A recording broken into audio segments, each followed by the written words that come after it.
ಎಲ್ರಿಗೂ ನಮಸ್ಕಾರ. ನಮ್ಮೂರು ಬೆಂಗಳೂರು ಕಾರ್ಯಕ್ರಮಕ್ಕೆ ಸ್ವಾಗತ. ಇವತ್ತಿನ ನಮ್ಮ ಒಂದು ವಿಷಯ ಏನಪ್ಪಾ ಅಂತಂದ್ರೆ ವಿದ್ಯಾದಾನವೋ ಅಥವಾ ವ್ಯಾಪಾರವೋ. ನಮ್ಮ ಇವತ್ತು ಕರ್ನಾಟಕದಲ್ಲಿ ಏನಾಗಿದೆ ಅಂದ್ರೆ ವಿದ್ಯೆ ಅಂತಂದ್ರೆ ಅದೊಂದು ದಾನ ಆಗಿಲ್ಲ. ಮುಂಚೆ ಆದ್ರೆ ವಿದ್ಯೆನ ದಾನ ಅಂತಂತಿದ್ರು. ವಿದ್ಯಾದಾನದ ಮುಂದೆ ಯಾವ್ದೊಂದು ಮಹಾದಾನನೂ ಇಲ್ಲ ಅಂತ ಕರಿತಾ ಇದ್ರು. ಬಟ್ ಈಗ ಕರ್ನಾಟಕದಲ್ಲಿ ವಿದ್ಯೆ ಅನ್ನೋದು ಒಂದು ವ್ಯಾಪಾರಕ್ಕಿಂತ ಜಾಸ್ತಿ ದೊಡ್ಡ ಶಬ್ದ ಉಪಯೋಗಿಸ್ಬೇಕು ಅಂದ್ರೆ ದಂಧೆ ಆಗ್ಬಿಟ್ಟಿದೆ. ಇವತ್ ನೀವು ಬೇಗ ದುಡ್ಡು ಸಂಪಾದನೆ ಮಾಡ್ಬೇಕಾ ಒಂದ್ ಸ್ಕೂಲೋ ಕಾಲೇಜ್ ಓಪನ್ ಮಾಡ್ಬಿಟ್ಟು ಪ್ರೈವೇಟ್ ಸ್ಕೂಲೋ ಕಾಲೇಜ್ ಓಪನ್ ಮಾಡ್ಬಿಟ್ರೆ ನಿಮ್ ಹತ್ರ ಬೇಕಾದಷ್ಟು ದುಡ್ಡು ಹರ್ಕೊಂಡ್ ಬರುತ್ತೆ. ಯಾಕೆ ಬರುತ್ತೆ ಅಂತಂದ್ರೆ ಸರ್ಕಾರಿ ಶಾಲೆಗಳನ್ನೆಲ್ಲಾ ಮುಚ್ಚಿ ಇವರು ಎಲ್ಲಾ ಬಡವರ ಹೊಟ್ಟೆ ಮೇಲೆ ಹೊಡೆದು ಬಡ ಮಕ್ಕಳಿಗೆ ವಿದ್ಯೆಯಿಂದ ವಂಚಿತರನ್ನಾಗಿ ಮಾಡಿ ಸರ್ಕಾರಿ ಶಾಲೆಗಳನ್ನ ಮುಚ್ಚಿಸಿ ಇವತ್ತು ಪ್ರೈವೇಟ್ ಶಾಲೆಗಳಿಗೆ ದಾರಿ ಮಾಡ್ಕೊಡ್ತಾ ಇದ್ದಾರೆ ಇವರೆಲ್ಲ. ಇಂತ ಒಂದು ಕೆಲಸಕ್ಕೆ ಸರ್ಕಾರ ಕಡಿವಾಣ ಯಾವಾಗ ಹಾಕುತ್ತೆ? ಈ ಸರ್ಕಾರಿ ಶಾಲೆಗಳು ಮುಚ್ಚೋಗೋದನ್ನ ನಾವು ಹೇಗೆ ತಡಿಬಹುದು? ಇದಕ್ಕಿರೋ ಅಡೆತಡೆಗಳು ಏನು ಅನ್ನೋದು ನಮ್ಮ ಶಿವಾಜಿನಗರದ ಅಸೆಂಬ್ಲಿ ಅಧ್ಯಕ್ಷರಾದ ಶ್ರೀಮತಿ ಮರಿಯಾ ಹುಸೈನ್ ಅವರಿದ್ದಾರೆ, ನಮ್ ಜೊತೆ ಮಾತಾಡ್ತಾರೆ. ಮತ್ತೆ ಪುಷ್ಪಾ ಕೇಶವ್ ಅವರು OBC ವಿಂಗ್ ನ ಪ್ರೆಸಿಡೆಂಟ್ ಆಗಿದ್ದಾರೆ, ಅವರು ನಮ್ ಜೊತೆ ಇದ್ದಾರೆ. ಇವರಿಬ್ರು ನಿಮ್ಗೆ ಸಂಕ್ಷಿಪ್ತವಾಗಿ ತಿಳಿಸ್ಕೊಡ್ತಾರೆ ಸರ್ಕಾರಿ ಶಾಲೆಗಳು ಮತ್ತೆ ನಮ್ಮ ಪ್ರೈವೇಟ್ ಶಾಲೆಗಳು, ಖಾಸಗಿ ಶಾಲೆಗಳು ಅಂತ ಏನ್ ಕರಿತೀವಿ, ಅವ್ರ ಇಬ್ಬರು ಈ ಎರಡರ ಮಧ್ಯೆ ಡಿಫ್ರೆನ್ಸ್ ಏನು, ಸರ್ಕಾರಿ ಶಾಲೆಗಳು ಮುಚ್ಚೋಗಕ್ಕೆ ಕಾರಣಗಳೇನು, ಪ್ರೈವೇಟ್ ಶಾಲೆಗಳು ಇವತ್ತು ಏನೆಲ್ಲಾ ಒಂದು ಅವ್ಯವಹಾರಗಳು ಮಾಡ್ತಾ ಇದೆ ಅಂತ ಪುಷ್ಪಾ ಕೇಶವ್ ಅವರು ತಿಳಿಸ್ಕೊಡ್ತಾರೆ. ಮುಂದುವರಿಸಬೇಕಾಗಿ ಕೇಳ್ಕೊತೀನಿ ಮರಿಯಾ ಅವ್ರನ್ನ. ಎಲ್ರಿಗೂ ನಮಸ್ಕಾರ. ನಮ್ಮ ಕರ್ನಾಟಕದಲ್ಲಿ ಸುಮಾರು ಒಂದು 48,000 ಸರ್ಕಾರಿ ಶಾಲೆಗಳು ಇತ್ತು. 2022-2023 ರಿಪೋರ್ಟ್ ನೀವು ತೆಗೆದ್ಬಿಟ್ಟು ನೋಡಿದ್ರೆ ಇವಾಗ 47,400 ಸ್ಕೂಲ್ ಮಾತ್ರ. ಸುಮಾರು ಒಂದು 600ಕ್ಕಿಂತ ಹೆಚ್ಚಾದ ಸ್ಕೂಲ್ಗಳು ಇವತ್ತು ಸರ್ಕಾರಿ ಶಾಲೆಗಳು ಕರ್ನಾಟಕದಲ್ಲಿ ಮುಚ್ಚಿವೆ. ಇದಕ್ಕೆ ಕಾರಣವೇನಂದ್ರೆ ಬೇಸಿಕ್ ಫೆಸಿಲಿಟೀಸ್. ಒಂದು ಸರ್ಕಾರಿ ಶಾಲೆಗಳಿಗೆ ನೀವೇನ್ ಬೇಸಿಕ್ ಫೆಸಿಲಿಟೀಸ್ ಕೊಡ್ಬೇಕು, ಒಂದು ಒಳ್ಳೆ ಕ್ಲಾಸ್ ರೂಮ್ ಕೊಡ್ಬೇಕು, ಒಂದು ಒಳ್ಳೆ ಶೌಚಾಲಯ ಕೊಡ್ಬೇಕು, ಮಕ್ಕಳಿಗೋಸ್ಕರ ಒಂದು ಪ್ಲೇ ಗ್ರೌಂಡ್ ಇರಬೇಕು, ಆಮೇಲೆ ಒಂದು ಸರ್ಕಾರಿ ಶಾಲೆಗಳಿಗೆ ಒಳ್ಳೆ ಟೀಚರ್ಸ್ ಗಳು ಇರಬೇಕು, ಒಳ್ಳೆ ಕ್ಲಾಸ್ ರೂಮ್ಸ್ ಪ್ರೊವೈಡ್ ಮಾಡಬೇಕು. ಇವತ್ತು ಆ ಸರ್ಕಾರ ಆ ಬೇಸಿಕ್ ಫೆಸಿಲಿಟಿನ ಪ್ರೊವೈಡ್ ಮಾಡದೆ ಇರೋ ಕಾರಣದಿಂದ ಸುಮಾರು 600ಕ್ಕಿಂತ ಹೆಚ್ಚಾದ ಕರ್ನಾಟಕದಲ್ಲಿ ಸರ್ಕಾರಿ ಶಾಲೆಗಳು ಮುಚ್ಚಿವೆ. ಸೊ ಇದಕ್ಕೆ ಮೂಲವಾದ ಕಾರಣವೇನು ಏನಂದ್ರೆ, ಒಂದು ಸರ್ಕಾರಿ ಶಾಲೆ ನಡೆಸಬೇಕಂದ್ರೆ ಒಂದು 150-200 ಸ್ಟೂಡೆಂಟ್ಸ್ ಇದ್ದಾರೆ ಅಂದ್ರೆ ಅವ್ರಿಗೆ ಒಂದು 6 ಟೀಚರ್ಸ್ ಬೇಕಾಗಿದೆ. ಅದರಲ್ಲಿ ಒಂದು PT teacher, physical education teacher, ಒಂದು ಹೆಡ್ ಮಾಸ್ಟರ್, ಸುಮಾರು 8 ಟೀಚರ್ಸ್ ಒಂದು 200 ಮಕ್ಕಳಿರೋ ಸ್ಕೂಲ್ಗಳಿಗೆ ಪ್ರೊವೈಡ್ ಮಾಡಬೇಕು ಸರ್ಕಾರ. ಆದ್ರೆ ಇವತ್ತು ನೀವು ಸರ್ಕಾರಿ ಶಾಲೆಗಳಲ್ಲಿ ನೋಡಿದ್ರೆ ಒಳ್ಳೆ ಟೀಚರ್ಸ್ ಇಲ್ಲ, ಒಳ್ಳೆ ಫೆಸಿಲಿಟೀಸ್ ಪ್ರೊವೈಡ್ ಮಾಡ್ತಿಲ್ಲ. ಅದಕ್ಕೆ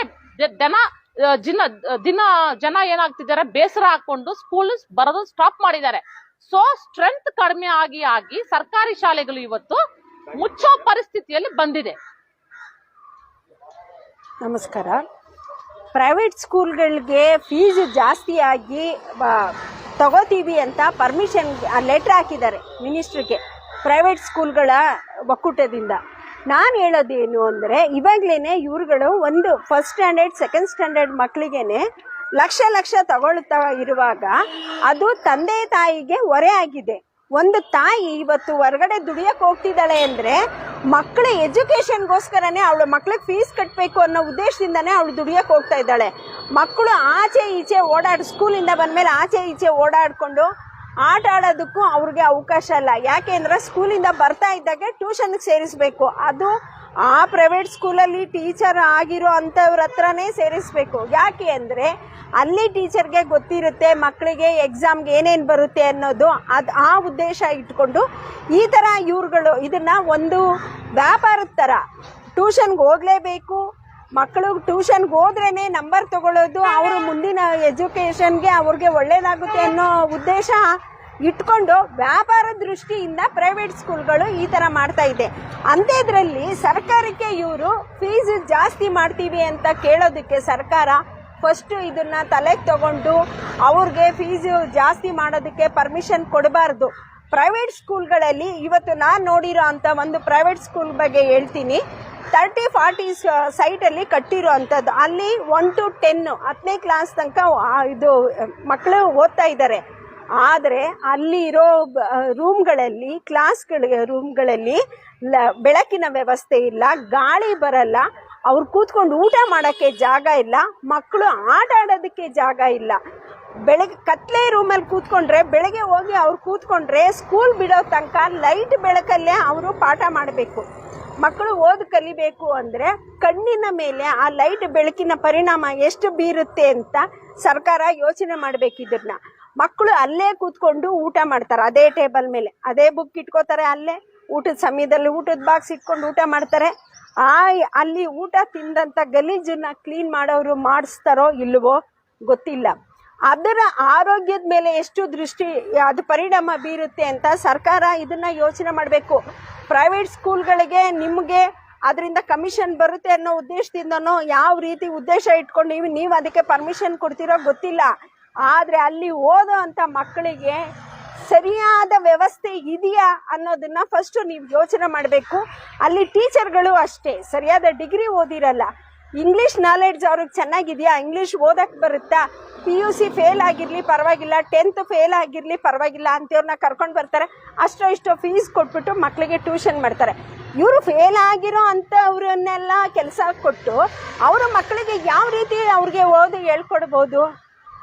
ಇದನ್ನೆಲ್ಲಾನು ಸರ್ಕಾರ ಗಮನದಲ್ಲಿ ಇಟ್ಕೊಂಡು ಪ್ರೈವೇಟ್ ಸ್ಕೂಲ್ಗಳಿಗೆ ಹೋಗಿ ಚೆಕ್ ಮಾಡೋದಕ್ಕೆ ಒಂದು ವ್ಯವಸ್ಥೆ ಮಾಡಬೇಕು ಅಂತ ನಾನು ಹೇಳ್ತಾ ಇದ್ದೀನಿ. ಇವತ್ತು ಒಂದು ತುಂಬಾ ಹೆಮ್ಮೆ ಪಡೆಯುವಂತ ವಿಷಯ, ನೆನ್ನೆ SSLC ರಿಸಲ್ಟ್ ಬಂತು.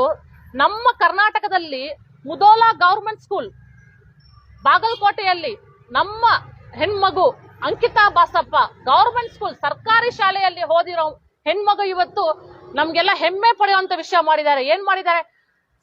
625 ಔಟ್ ಆಫ್ 625 ತಗೊಂಡ್ ಬಂದಿದ್ದಾರೆ ಅವರು. ಎಷ್ಟೊಂದು ಹೆಮ್ಮೆ ಪಡೆಯುವಂತ ವಿಷಯ ಅಲ್ವಾ? ಸೊ ಸರ್ಕಾರಿ ಶಾಲೆಗಳಲ್ಲಿ ರೆಕ್ರೂಟ್ಮೆಂಟ್ ಪ್ರಾಸೆಸ್, ಒಂದು ಗವರ್ಮೆಂಟ್ ಸ್ಕೂಲ್ ಟೀಚರ್ ಆಗ್ಬೇಕಂದ್ರೆ ಅವ್ರ ಮಿನಿಮಮ್ ಕ್ವಾಲಿಫಿಕೇಶನ್ ಡಬಲ್ ಗ್ರಾಜುಯೇಟ್ ಆಗಿರ್ಬೇಕು ಅವರು. ಆಮೇಲೆ CET ಎಕ್ಸಾಮ್ ಪಾಸ್ ಆಗಿರುವಂತ ಒಂದು ಟೀಚರ್ಗಳು ಮಾತ್ರ ಗವರ್ಮೆಂಟ್ ಪ್ರಾಸೆಸ್ ಅಲ್ಲಿ ಪಾಸ್ ಆಗಿ ಒಂದು ಸರ್ಕಾರಿ ಶಾಲೆಗೆ ಟೀಚರ್ ಆಗಿ ಬರೋರು ಅವರು. ಸೊ ಅದೇ ನೀವು ಇವಾಗ ನಮ್ಮ ಪುಷ್ಪ ಅವ್ರು ಹೇಳಿದ್ರಲ್ಲ, ಪ್ರೈವೇಟ್ ಕಾಲೇಜ್ ಸ್ಕೂಲ್ಗಳಲ್ಲಿ ಎಂತಹ ಟೀಚರ್ಗಳನ್ನ ರೆಕ್ರೂಟ್ ಮಾಡ್ತಾರೆ, ಯಾಕಂದ್ರೆ it is a business for them. ಒಂದು ಮಕ್ಕಳಿಗೆ ಒಂದು ಒಳ್ಳೆ ಎಜುಕೇಶನ್ ಸಿಸ್ಟಮ್, ಒಳ್ಳೆ ಎಜುಕೇಶನ್ ಪ್ರೊವೈಡ್ ಮಾಡೋದು ಅವ್ರ ಇಂಟೆನ್ಷನ್ ಅಲ್ಲ. ಸೊ ಇದಕ್ಕೆಲ್ಲ ಮೂಲವಾದ ಕಾರಣವೇನು? ಇವರು ಸರ್ಕಾರಿ ಶಾಲೆಗಳು ಡೆವಲಪ್ ಮಾಡ್ಬೇಕಾಗಿರಲ್ಲ ಅಂತ ಅವಶ್ಯಕತೆ ಇಲ್ಲ ಅಂತ ಇರೋ ಮೂಲ ಕಾರಣವೇನು? ಅದಕ್ಕೆ ಮೂಲವಾದ ಕಾರಣ ನಮ್ಮ ರಾಜಕಾರಣಿಗಳು, ನಮ್ಮ ಮಿನಿಸ್ಟರ್ಗಳು. ಯಾಕಂದ್ರೆ ಅವ್ರದಂತಾದ ಖಾಸಗಿ ಶಾಲೆಗಳು ಇವತ್ತು ಇಡೀ ದೇಶದಲ್ಲಿ ನೀವು ನೋಡಬಹುದು. ಮಿನಿಸ್ಟರ್ಗಳಾಗ್ಲಿ ರಾಜಕಾರಣಿಗಳಾಗ್ಲಿ ಅವ್ರದ್ದು ಪ್ರೈವೇಟ್ ಸ್ಕೂಲ್ಗಳು ಎಷ್ಟು ದೊಡ್ಡ ದೊಡ್ಡ ಸ್ಕೂಲ್ಗಳು ಡೆವಲಪ್ ಮಾಡಿದ್ದಾರೆ. ಸೊ ಇವರು ಸರ್ಕಾರಿ ಶಾಲೆಗಳು ಡೆವಲಪ್ ಮಾಡಿದ್ರೆ ಇವರ ಪ್ರೈವೇಟ್ ಸ್ಕೂಲ್ಗಳು, ಯಾವುದೇ ಒಂದು ಪ್ರೈವೇಟ್ ಸ್ಕೂಲ್ಗಳು ನಾಳೆ ಬಿಸ್ನೆಸ್ ಮಾಡೋದಲ್ಲ, ಅಲ್ಲಿ ಸ್ಕೂಲ್ ಜನ ಹೋಗೋದಿಲ್ಲ. ಯಾಕಂದ್ರೆ ನಾವು ದೆಹಲಿಯಲ್ಲೂ ನೋಡಿದ್ವಿ, ಪಂಜಾಬ್ ಅಲ್ಲೂ ನೋಡಿದ್ವಿ, ಸರ್ಕಾರಿ ಶಾಲೆಗಳು ಡೆವಲಪ್ ಇಲ್ಲ. ಒಂದು ಒಳ್ಳೆ ಫ್ಯಾಮಿಲಿ ಅವರು, ಒಂದು ವೆಲ್ ಟು ಡೂ ಫ್ಯಾಮಿಲಿ ಅವ್ರ ಮಕ್ಕಳು ಇವತ್ತು ಸರ್ಕಾರಿ ಶಾಲೆಯಲ್ಲಿ ಓದ್ತಿದ್ದಾರೆ. ಯಾಕಂದ್ರೆ ವರ್ಲ್ಡ್ ಕ್ಲಾಸ್ ಫೆಸಿಲಿಟೀಸ್ ಪ್ರೊವೈಡ್ ಮಾಡಿದ್ದಾರೆ. So this is what we are saying. ನಾವು ಹೇಳ್ತಾ ಇರೋದು ಇದೆ, ಎಜುಕೇಶನ್ ಅಂತ ಬಂದಾಗ ಸಮಾನವಾದ ಎಜುಕೇಶನ್ ಎಲ್ಲಾ ಸ್ಟೂಡೆಂಟ್, ಎಲ್ಲಾ ನಮ್ಮ ದೇಶದ ಮಕ್ಕಳು ಡಿಸರ್ವ್ ಮಾಡ್ತಾರೆ. ಸೊ ಇದು ನಮ್ಮ ಸರ್ಕಾರ ಪ್ರೊವೈಡ್ ಮಾಡಲೇಬೇಕು. ಮರಿ ಅವ್ರು ಹೇಳಿದ್ರು, ಸರ್ಕಾರಿ ಶಾಲೆಯಲ್ಲಿ ಓದಿರೋ ಬಾಗಲಕೋಟೆ ಹುಡುಗಿ ಅಂಕಿತಾ 625ಕ್ಕೆ 625 ತಗೊಂಡು ಸ್ಟೇಟ್ಗೆ ಫಸ್ಟ್ ಬಂದಿದ್ದಾಳೆ ಅಂತ ತುಂಬಾ ಖುಷಿ ಪಡೋ ಅಂತ ವಿಷಯ. ಅದೇ ತುಮಕೂರಲ್ಲಿ ಆಗಿದೆ, ಒಂದು ಪ್ರೈವೇಟ್ ಸ್ಕೂಲಲ್ಲಿ ಟೀಚರ್ಸ್ ಕೊರತೆಯಿಂದ 50 ಮಕ್ಕಳಲ್ಲಿ 17 ಚಿಲ್ಡ್ರ ಮಕ್ಕಳುಗಳು ಫೇಲ್ ಆಗಿದ್ದಾರೆ ಒಟ್ಟಿಗೆ. ಅಲ್ಲಿ ಟೀಚರ್ಸ್ ಕೊರತೆ, ಇವರು ಫೀಸ್ ತಗೊಳಲ್ವಾ? ಅಲ್ಲಿ ಮಕ್ಕಳಿಗೆ ಎಜುಕೇಶನ್ ಕೊಡಬೇಕು ಅನ್ನೋ ಜ್ಞಾನ ಇಲ್ವಾ ಅಲ್ಲಿ ಇವ್ರುಗಳಿಗೆ? ಯಾಕೆ ಅವ್ರು ಈ ತರ ಮಕ್ಕಳ ಭವಿಷ್ಯದ ಜೊತೆ ಆಟ ಆಡ್ತಾರೆ? ಇದನ್ನ ಕೇಳ್ಬೇಕು, ಇದನ್ನ ಫಸ್ಟ್ ತಲೆನಲ್ಲಿ ಇಟ್ಕೋಬೇಕು. ಮತ್ತೆ ಪೇರೆಂಟ್ಸ್ಗಳು ಅಷ್ಟೇನೆ, ಇದು ಏಡೆಡ್ ಸ್ಕೂಲಾ ಅನ್ಏಡೆಡ್ ಸ್ಕೂಲಾ ಅಂತ ಫಸ್ಟ್ ತಿಳ್ಕೋಬೇಕು. ಎಲ್ಲ ಇಂಗ್ಲಿಷ್ ಮೀಡಿಯಂ ಸ್ಕೂಲ್ ನಮ್ಮ ಮಗಳು ಅಲ್ಲಿ ಹೋದ್ರೆ ಚೆನ್ನಾಗಿ ಓದ್ತಾಳೆ, ಅವಳಿಗೆ ಮುಂದೆ ಭವಿಷ್ಯದಲ್ಲಿ ಒಳ್ಳೆ ಇದಿದೆ ಅನ್ನೋದನ್ನ ತಲೆನಲ್ಲಿ ಇಟ್ಕೊಂಡು ಇವ್ರುಗಳು ಏನ್ ಮಾಡ್ತಾರೆ, ಎಲ್ಲಾ ಇಂಗ್ಲಿಷ್ ಮೀಡಿಯಂ ಸ್ಕೂಲ್ಗಳಿಗೂ ಅವ್ರು ಕೇಳಿದಷ್ಟು ಫೀಸ್ ಕೊಟ್ಟು ಮಕ್ಕಳನ್ನ ಸೇರಿಸ್ತಾರೆ. ಅದರಿಂದ ಎಷ್ಟು ಅನಾಹುತಗಳಾಗಿದೆ ಈಗ ಅಂತ ಯಾರಿಗೂ ಗೊತ್ತಿಲ್ಲ. ನಾನು ಹೇಳೋದು ಏನು ಅಂದ್ರೆ, ಪ್ರೈವೇಟ್ ಸ್ಕೂಲ್ಗಳು ಅಲ್ಲಿ ಟೀಚರ್ಸ್ ಕೊರತೆ ಇರುವಾಗ ಅಲ್ಲಿ ಹೆಡ್ ಮಾಸ್ಟರ್ಗಳು ಏನ್ ಮಾಡ್ತಾರೆ? ಪೇರೆಂಟ್ಸ್ಗಳಿಗೆ ಇವತ್ತು ಆನ್ಸರ್ ಕೊಡ್ಬೇಕು ಅವರೇ ಅಲ್ವಾ? ಅವ್ರು ಯಾಕೆ ತಲೆ ತಗ್ಗಿಸ್ಕೊಂಡು ನಿಂತ್ಕೋಬೇಕು? ಫೀಸ್ ತಗೊಂಡ್ಮೇಲೆ ಮಕ್ಕಳು ಎಜುಕೇಶನ್ಗೆ ಅವರು ಒಂದು ಟೀಚರ್ ಬಿಡ್ತಾ ಇದ್ದಂಗೆ ಇನ್ನೊಂದು ಟೀಚರ್ನ ಕ್ಲಾಸಿಗೆ ತಗೊಂಡು ಮಕ್ಕಳಿಗೆ ಪಾಠ ಮಿಸ್ ಆಗದೆ ಇರೋ ಥರ ಅವರು ಅಲ್ಲಿ ಟೀಚಿಂಗ್ ಮಾಡಬೇಕು. ಇದನ್ನ ಅವ್ರು ಯಾಕೆ ಮಾಡ್ತಾ ಇಲ್ಲ? ಇದನ್ನೆಲ್ಲ ಸರ್ಕಾರ ಗೊತ್ತಾಗಲ್ವಾ? ಟಿವಿ ಎಲ್ಲ ನೋಡ್ತಾರಲ್ವಾ? ಬರೀ ಅದು ಅವ್ರದ್ದು ಏನು ಪೆನ್ ಡ್ರೈವ್, ಇವ್ರ ಕತೆ ಅವ್ರ ಕತೆ ಬರೀ ಇದೇ ಅಲ್ಲ. ಎಜುಕೇಶನ್ ಬಗ್ಗೆನೂ ಮಿನಿಸ್ಟ್ರುಗಳು ತಗೋಬೇಕು, ಇದನ್ನ ಗಮನಕ್ಕೆ ತಗೊಂಡು ಅಲ್ಲಿ ಸ್ಕೂಲ್ಗಳು, ಯಾವ ಸ್ಕೂಲ್ಗಳಲ್ಲಿ ಎಜುಕೇಶನ್ ಸಿಸ್ಟಮ್ ಮಕ್ಕಳುಗಳಿಗೆ ಎಜುಕೇಶನ್ ಕರೆಕ್ಟಾಗಿ ಸಿಗ್ತಾ ಇಲ್ಲ ಪ್ರೈವೇಟ್ ಸ್ಕೂಲ್ಗಳಲ್ಲಿ ಅನ್ನೋದನ್ನ ನೋಡಬೇಕು ಅವರು. ಡೆಲ್ಲಿ ಮಾಡೆಲ್ ಇವತ್ತು ಎಲ್ಲ ಇಡೀ ಪ್ರಪಂಚಕ್ಕೆ ಡೆಲ್ಲಿ ಮಾಡೆಲ್ ಸ್ಕೂಲ್ಗಳು ತುಂಬ ಹೆಸರುವಾಸಿಯಾಗಿದೆ. ಅಂಥ ಸ್ಕೂಲ್ಗಳು ನಮ್ಮ ಇದರಲ್ಲಿ ಮಾಡಬೇಕು. ಮಿನಿಸ್ಟ್ರುಗಳು ಫಸ್ಟ್ ಏನು ಮಾಡಬೇಕು, ಕನ್ನಡ ಶಾಲೆ ಜೊತೆಗೆ ಇಂಗ್ಲಿಷ್ ಭಾಷೆ ಅವಶ್ಯಕತೆ ಇದೆ, ಇರಲಿ, ಅದನ್ನ ಮಾಡಿ. ಸಮಾನ ಇರಬೇಕು. ಶ್ರೀಮಂತರಿಗೆ ಒಂದು, ಬಡವ್ರಿಗೆ ಅನ್ನೋ ಒಂದು ಇದು ಬೇಡ. ಎಲ್ಲ ಮಕ್ಳಿಗೂ ಒಂದೇ ಕನ್ನಡ ಇಂಗ್ಲಿಷ್ ಎಲ್ಲ ಒಂದೇ ಇರಬೇಕು. ಇಂಥ ಎಜುಕೇಶನ್ ಸಿಸ್ಟಮ್ ನಮ್ಮ ರಾಜ್ಯದಲ್ಲಿ ಬಂದಾಗ್ಲೇ ಮಕ್ಕಳುಗಳಲ್ಲಿ ಕನ್ನಡ ಶಾಲೆ ಉಳಿಯೋದಕ್ಕೂ ಅವಕಾಶ ಆಗುತ್ತೆ. ಪ್ರೈವೇಟ್ನವರು ಮಾಡೋ ಅಂತ ಈ ವ್ಯಾಪಾರದ ದಂಧೆನೂ ಸ್ಟಾಪ್ ಆಗುತ್ತೆ. ಇವತ್ತು ನಾವು ಈ ಮುಖ್ಯವಾದ ಕಾರಣ, ಈ ಮೌಲಾನಾ ಆಜಾದ್ ಸ್ಕೂಲ್ ಮುಂದೆ ಈ ವಿಷಯವನ್ನು ನಾವು ಚರ್ಚೆ ಮಾಡೋ ಮುಖ್ಯವಾದ ಕಾರಣ ಏನಂದ್ರೆ, ಶಿವಾಜಿನಗರಲ್ಲಿ ಈ ಸ್ಕೂಲ್ ಇದೆ. ಈ ಸ್ಕೂಲಲ್ಲಿ ಇವಾಗ ಸುಮಾರು ಒಂದು 140 ಮಕ್ಕಳು ಓದ್ತಿದ್ದ ಸ್ಕೂಲಲ್ಲಿ ಇವತ್ತು ಬರೀ 40-50 ಮಕ್ಕಳು ಮಾತ್ರ ಉಳಿದಿದ್ದಾರೆ. ಸೊ ಇವತ್ತು ಈ ಸ್ಕೂಲು ಒಂದು ಮುಚ್ಚೋ ಸಿಚುವೇಶನ್ಗೆ ಪರಿಸ್ಥಿತಿಗೆ ಬಂದಿದೆ. ಯಾಕಂದ್ರೆ ಯಾವುದೇ ಒಂದು ರಾಜ್ಯದಲ್ಲಿ ಒಂದು ಸರ್ಕಾರಿ ಶಾಲೆಗೆ ಒಂದು ವರ್ಷಕ್ಕೆ ಮೇಂಟೆನೆನ್ಸ್ಗೋಸ್ಕರ 1-1.5 ಲಕ್ಷ ರೂಪಾಯಿ ಹೆಡ್ ಮಾಸ್ಟರ್ಗೆ ಸರ್ಕಾರ ಕೊಡತ್ತೆ. ಈ ದುಡ್ಡನ್ನು ಯಾಕೆ ನೀಡ್ತಾರೆ ಸರ್ಕಾರ? ಆ ಸ್ಕೂಲ್ ಮೇಂಟೆನೆನ್ಸ್ಗೋಸ್ಕರ ಪೇಂಟಿಂಗ್ ಆಗ್ಲಿ, ಅವ್ರ ಶೌಚಾಲಯವನ್ನು ಕ್ಲೀನ್ ಆಗಿ ಇಟ್ಕೊಳ್ಳೋದಕ್ಕಾಗ್ಲಿ, ಒಂದು ಗ್ರೌಂಡ್ ಆಗ್ಲಿ, ಯಾವುದೇ ಒಂದು ಮೇಂಟೆನೆನ್ಸ್ ಸ್ಕೂಲ್ಗೆ ಮಾಡೋದಕ್ಕೋಸ್ಕರ. ಆಮೇಲೆ ನಮ್ಮ ರಾಷ್ಟ್ರ ಹಬ್ಬಗಳು, ನ್ಯಾಷನಲ್ ಫೆಸ್ಟಿವಲ್ಸ್ಗೆ ಸೆಲೆಬ್ರೇಷನ್ಗೋಸ್ಕರ ಕೊಡ್ತಾರೆ. ಆದ್ರೆ ಈ ಹೆಡ್ ಮಾಸ್ಟರ್ಗಳು ಈ ದುಡ್ಡನ್ನು ಸರಿಯಾಗಿ ಉಪಯೋಗಿಸ್ತಿದ್ದಾರ ಸ್ಕೂಲ್ ಮೇಂಟೆನೆನ್ಸ್ಗೋಸ್ಕರ ಅಂತ ನಮ್ಮ ಸರ್ಕಾರ ಯಾಕೆ ಒಂದು ಸರ್ವೆ ಮಾಡ್ತಾ ಇಲ್ಲ? ಈ ಮೇಂಟೆನೆನ್ಸ್ ಇಲ್ಲದೆ ಈ ಮಕ್ಳು ಒಂದು ಶೌಚಾಲಯ ಇಲ್ಲ ಅಂದ್ರೆ, ಸ್ಕೂಲಲ್ಲಿ ಬಂದು ಬೆಳಗ್ಗೆಯಿಂದ ಸಾಯಂಕಾಲವರೆಗೂ ಕೂತ್ಕೊಂಡು ಹೋಗ್ತಿರೋ ಮಕ್ಳು ಶೌಚಾಲಯ ಇಲ್ಲ ಅಂದ್ರೆ ಎಲ್ಲಿಗೆ ಹೋಗ್ತಾರೆ? ನಾನು ಇಲ್ಲಿ ಕೇಳಿದ್ದೇನಂದ್ರೆ, ಶೌಚಾಲಯಕ್ಕೋಸ್ಕರ ಮಕ್ಳು ಮನೆಗೆ ಹೋಗ್ಬಿಟ್ಟು ವಾಪಸ್ ಬರ್ತಿದಾರಂತೆ. ಸೊ ಇಂತಹ ಸಿಚುವೇಶನ್ ಅಲ್ಲಿ ಸ್ಕೂಲ್ಗೆ ಒಂದು ಪೇರೆಂಟ್ಸ್ ಅವ್ರ ಮಕ್ಕಳನ್ನು ತಂದೆ ತಾಯಿ ಹೆಂಗ್ ಕಳ್ಸಿಕೊಡ್ತಾರೆ ಹೇಳಿ? ಸೊ ಇಂತಹ ಸಿಚುವೇಶನ್ ಅಲ್ಲಿ ಸ್ಟೂಡೆಂಟ್ಸ್ ಕಡಿಮೆ ಆಗ್ತಾ ಸ್ಕೂಲ್ಗಳು ಮುಚ್ಚೋ ಸಿಚುವೇಶನ್ ಬಂದಿದೆ. ಸೊ ನಾವು ನೇರವಾಗಿ ಇವತ್ತು ಚೀಫ್ ಮಿನಿಸ್ಟರ್ ಸಿದ್ದರಾಮಯ್ಯ ಅವ್ರಿಗೆ ಹೇಳ್ತಿದೀವಿ, ಯಾವುದೇ ಒಂದು ಸರ್ಕಾರಿ ಶಾಲೆ ಇನ್ಮೇಲೆ ಕರ್ನಾಟಕದಲ್ಲಿ ಮುಚ್ಚಬಾರದು. ಯಾಕಂದ್ರೆ ರೈಟ್ ಟು ಎಜುಕೇಶನ್ ಎಲ್ಲಾ ಮಕ್ಳಿಗೂ ಇದೆ. We all deserve right to education ಅಲ್ವಾ? ಸೊ ನಾವು ಒಂದು ಅಭಿಯಾನ ಶುರು ಮಾಡಬೇಕು. ಹೋಗಿ ಯಾವ ಮಕ್ಕಳು ಸ್ಕೂಲ್ ಬಿಟ್ಟಿದಾರೋ ಕರ್ನಾಟಕ ಸರ್ಕಾರ ಅಭಿಯಾನವನ್ನು ಶುರು ಮಾಡಬೇಕು. ಬಿಟ್ಟಿರೋ ಮಕ್ಕಳು ಸರ್ಕಾರಿ ಶಾಲೆಗಳಿಗೆ ತಿರ್ಗಾ ವಾಪಸ್ ಬರಬೇಕು ಓದಕ್ಕೆ. ಸೊ ಇದು ಒಂದು ತುಂಬಾ ಮುಖ್ಯವಾದ ಒಂದು ಕೆಲಸ ಈ ಸರ್ಕಾರ ಮಾಡಬೇಕಾಗಿದೆ. ಮರಿಯಾ ಅವ್ರು ಹೇಳ್ದಂಗೆ ಗೌರ್ಮೆಂಟ್ ಸ್ಕೂಲ್ಗಳಿಗೆ ಅನುದಾನ ಸಿಗ್ತಾ ಇದೆಯಲ್ಲ, ನಾನು ಮೊನ್ನೆ ಪೇಪರಲ್ಲಿ ನೋಡಿದೆ. ಅನುದಾನಗಳು ಗೌರ್ಮೆಂಟ್ ಸ್ಕೂಲ್ಗೆ ಸಿಗ್ತಾ ಇದ್ರು, ಅಲ್ಲಿ ಹೆಡ್ ಮಾಸ್ಟರ್ಗಳ ಕೊರತೆಯಿಂದ ಅನುದಾನಗಳು ಗೌರ್ಮೆಂಟ್ ಸ್ಕೂಲ್ಗಳಿಗೆ ಹೋಗ್ತಾ ಇಲ್ಲ. ಇದರ ಬಗ್ಗೆ ಸರ್ಕಾರ ಗಮನ ಹರಿಸಬೇಕು. ಆ ಸ್ಕೂಲಲ್ಲಿ ಹೆಡ್ ಮಾಸ್ಟರ್ ಇಲ್ಲ, ಯಾರು ತಗೋತಾ ಇದ್ದಾರೆ, ಯಾರು ಮಾಡ್ತಾ ಇದ್ದಾರೆ, ಯಾರು ನಡೆಸ್ತಾ ಇದ್ದಾರೆ, ಇದನ್ನ ಸರ್ವೆ ಮಾಡೋ ಅಂತ ವ್ಯವಸ್ಥೆ ಗೌರ್ಮೆಂಟ್ ಮಾಡಬೇಕು. ಪ್ರೈವೇಟ್ ಸ್ಕೂಲ್ಗಳಲ್ಲೂ ಅಷ್ಟೇ. ನಾನು ಹೇಳೋದೇನು ಅಂದ್ರೆ, ಎಜುಕೇಶನ್ನು ಮಕ್ಕಳ ಹಕ್ಕು, ಅದು ಕರೆಕ್ಟಾಗಿ ಅವ್ರಿಗೆ ಸಿಗ್ಬೇಕು. ಓದು ಅಂದ್ರೆ ಮಕ್ಕಳ ಆಸ್ತಿ, ಅದು ಅವ್ರು ಎಷ್ಟು ಓದ್ತಾರೋ ಅಷ್ಟು ಆಸ್ತಿ ಸಂಪಾದನೆ ಅನ್ನೋದು ನನ್ನ ವಾದ. ಅಂಥದ್ದು ಮಕ್ಕಳಿಗೆ ಕರೆಕ್ಟಾಗಿ ಸಿಗುವಂಥ ವ್ಯವಸ್ಥೆ ಆಗಬೇಕು. ಪ್ರೈವೇಟ್ ಸ್ಕೂಲ್ಗಳಲ್ಲಿ ಬರೀ ದುಡ್ಡಿನ ದಂಧೆ. ಎಕ್ಸಾಮ್ ಕೂರ್ಸಲ್ಲ, ಫೀಸ್ ಕಟ್ಟಿಲ್ಲ ಅಂದ್ರೆ ಆಲ್ ಟಿಕೆಟ್ ಕೊಡಲ್ಲ. ಎಷ್ಟೋ ಮಕ್ಕಳಿಗೆ ನಾನು ಹೋಗಿ ರಿಕ್ವೆಸ್ಟ್ ಮಾಡಿಕೊಂಡು ಪ್ರೈವೇಟ್ ಸ್ಕೂಲ್ಗಳಲ್ಲಿ ಆ ಮಕ್ಕಳಿಗೆ ಅಡ್ಮಿಷನ್ SLC ಎಕ್ಸಾಮ್ ಕೂರ್ಸೋದಕ್ಕೆ ನಾನು ಹೋಗಿ ರಿಕ್ವೆಸ್ಟ್ ಮಾಡ್ಕೊಂಡು ಕೇಳ್ಕೊಂಡಿದ್ದೀನಿ. ಯಾಕೆಂದ್ರೆ ಅವ್ರು ಮೇಡಮ್ ಅವ್ರು ಲಾಸ್ಟ್ ಟೈಮ್ ಫೀಸ್ ಕಟ್ಟಿಲ್ಲ. ಫೀಸ್ ಉದ್ದೇಶನೇ ಇರುತ್ತೆ, ದುಡ್ಡನ್ನ ಉದ್ದೇಶನೇ ಇರುತ್ತೆ. ಅವ್ರು ದುಡ್ಡು ಕೊಟ್ಟಿಲ್ಲ, ಮಕ್ಕಳಿಗೆ ಕ್ಲಾಸಿಗೆ ಸೇರಿಸಲ್ಲ.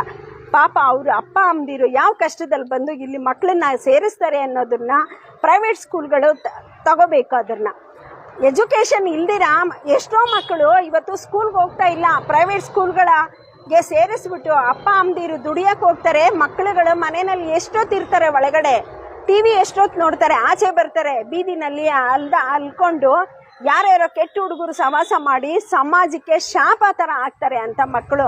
ಇಂಥದ್ದೆಲ್ಲ ನಿಲ್ಲಬೇಕು ಅಂದರೆ ಸರ್ಕಾರ ಪ್ರೈವೇಟ್ ಶಾಲೆಗಳನ್ನ ಕಡಿಮೆ ಮಾಡಿ ಗೌರ್ಮೆಂಟ್ ಸ್ಕೂಲ್ಗಳನ್ನ ಅಭಿವೃದ್ಧಿ ಮಾಡಬೇಕು. ಅಲ್ಲಿ ಅಭಿವೃದ್ಧಿ ಆದಾಗಲೇ ಇಲ್ಲಿ ಈ ಪ್ರೈವೇಟ್ನ ವ್ಯಾಪಾರ ಆಗೋದು ಸ್ಟಾಪ್ ಆಗುತ್ತೆ ಅಂತ ನನ್ನ ವಾದ. ಎಷ್ಟು ಒಂದು ಒಳ್ಳೆ ವಿಷಯ ಹೇಳಿದ್ರು ಪುಷ್ಪಾ ಕೇಶವ್ ಅವರು. ಇವತ್ತು ನಾವು ನಮ್ಮ ಮಕ್ಕಳಿಗೆ ಕೊಡುವಂತ ಒಂದು ದೊಡ್ಡ ಸಂಪತ್ತಿ ಒಂದು ಒಳ್ಳೆ ಪ್ರಾಪರ್ಟಿ ಏನಂದ್ರೆ ಮಕ್ಕಳಿಗೆ ಒಂದು ಒಳ್ಳೆ ಎಜುಕೇಶನ್. ಎಜುಕೇಶನ್ ಒಂದು ಒಳ್ಳೆ ಎಜುಕೇಶನ್ ಕೊಟ್ರೆ ಅವ್ರ ಜೀವನ ಹೆಂಗೆ ಕಲ್ಕೋಬಹುದು, ಹೆಂಗೆ ಲೀಡ್ ಮಾಡಬಹುದು ಅಂತ ಅವ್ರಿಗೆ ಒಂದು ಸ್ಮಾರ್ಟ್ ಆಗ್ತಾರೆ ಮಕ್ಕಳು. ಎಜುಕೇಶನ್ ಕೊಟ್ರೆ ಮಾತ್ರ ಅದು ಸಾಧ್ಯ. ನಾವು ಎಷ್ಟೊಂದು ರಾಜ್ಯಗಳಲ್ಲಿ ಏನೋ ಎಕ್ಸಾಂಪಲ್ ನೋಡ್ತಾ ಇದೀವಿ, ಅಂತಹ ಒಂದು ವಿಷಯ ನಮ್ಮ ರಾಜ್ಯದಲ್ಲೂ ಮಾಡಬಹುದು. ಇವಾಗ ಎಕ್ಸಾಂಪಲ್ಗೆ ನಾವು ದೆಹಲಿ, ಪಂಜಾಬ್ ನೀವು ನೋಡಿದಿರಾ ಎಂತಹ ವಿಷಯಗಳು ಡೆವಲಪ್ಮೆಂಟ್ 5 ಸ್ಟಾರ್ ತರ ಡೆವಲಪ್ ಮಾಡಿದ್ದಾರೆ ಸರ್ಕಾರಿ ಶಾಲೆಗಳು ಪಂಜಾಬ್ ಅಲ್ಲಿ, ಡೆಲ್ಲಿಯಲ್ಲಿ. ಇನ್ನೊಂದು ರೀಸೆಂಟ್ ಆಗಿ ನಾನು ಓದಿರೋ ಉದಾಹರಣೆ ಏನಂದ್ರೆ ಆಂಧ್ರ ಅಲ್ಲಿ ಈ ಮಕ್ಕಳನ್ನ ಸ್ಕೂಲ್ಗೆ ಹೆಂಗೆ ವಾಪಸ್ ಕರೆಯೋದು, ಪೇರೆಂಟ್ಸ್ಗೆ ನಾವು ಹೆಂಗೆ ಎನ್ಕರೇಜ್ ಮಾಡ್ಬೇಕು ಈ ಮಕ್ಕಳಿಗೆ ಅಂತ ಕರೆಯೋಕ್ಕೋಸ್ಕರ ಆಂಧ್ರ ಸರ್ಕಾರ ಏನ್ ಅನೌನ್ಸ್ ಮಾಡಿದ್ದಾರೆ ಗೊತ್ತಾ?